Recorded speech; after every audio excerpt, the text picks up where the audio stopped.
எல்லோரும் என்னை கைவிட்டார்கள், கர்த்தருமே என்னை கைவிட்டுட்டாரோ என்று குழப்பத்தில் இருக்கும் ஆத்மாவே, இன்று கர்த்தர் உங்களுக்கு சொல்லுவது ஏசாயா 54:7. இமைப்பொழுது உன்னை கைவிட்டேன், ஆனாலும் உருக்கமான இரக்கங்களால் உன்னை சேர்த்துக் கொள்ளுவேன்.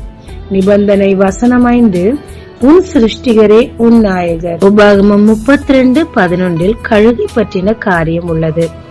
கழுகு தன் கூட்டை கலைக்கிறதாம். கலைத்தவுடன் கூட்டிலிருந்து குஞ்சு கீழ் நோக்கி விழ ஆரம்பிக்கும். அப்பொழுது இந்த குஞ்சு என்ன நினைத்திருக்கும்? ஐயோ கடவுளே, என் அம்மாவை மட்டும் தான் நான் நம்பினேன், இப்படி அவர்கள் என்னை கைவிட்டார்களே, நான் விழுந்து மடிய போகிறேனே என்று அலறிக் கொண்டிருக்கும். ஆனால் கழுகோ தன் குஞ்சுகளின் மேல் அசைவாடி, குஞ்சு கொஞ்சம் மேல் நோக்கி பார்த்திருந்தா அம்மா அசைவாடுறது அதுக்கு நல்லாவே தெரிஞ்சிருக்கும். பிறகு குழந்தை கீழே விழும் அந்த தருவாயில் தன் செட்டைகளை விரித்து அவைகளை எடுத்து அவைகளை தன் செட்டைகளின் மேல் சுமந்து கொண்டு போகிறதாம். ஏன் இப்படி கழுகு செய்கிறது? நன்றாக இருந்த கூடு ஏன் கலைத்தது?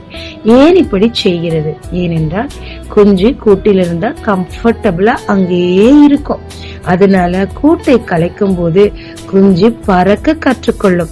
ஆபத்து என்று வந்தால் நான் பக்கத்திலே இருப்பேன். ஆனாலும் தொடர்ந்து இப்படி செய்வதால் குஞ்சு சுயாதீனமாய் தொடர்ந்து பறந்து தன் வேலையை தான் பார்க்க ஆரம்பிக்கும்.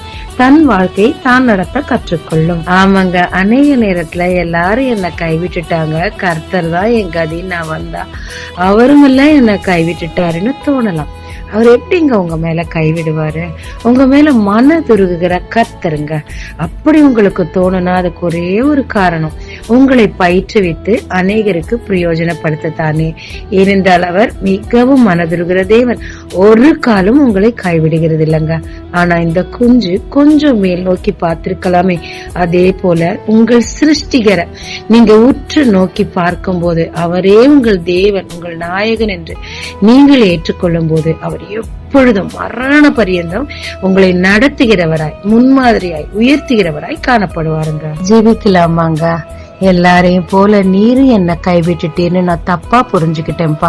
என்னுடைய ஆபத்து நாளிலெல்லாம் நீர் என் பக்கத்திலேயே இருந்திருக்கிறீரே ஐயா. நீர் என்னை பயிற்று விட்டு உயர்த்த காத்திருக்கிறீரே.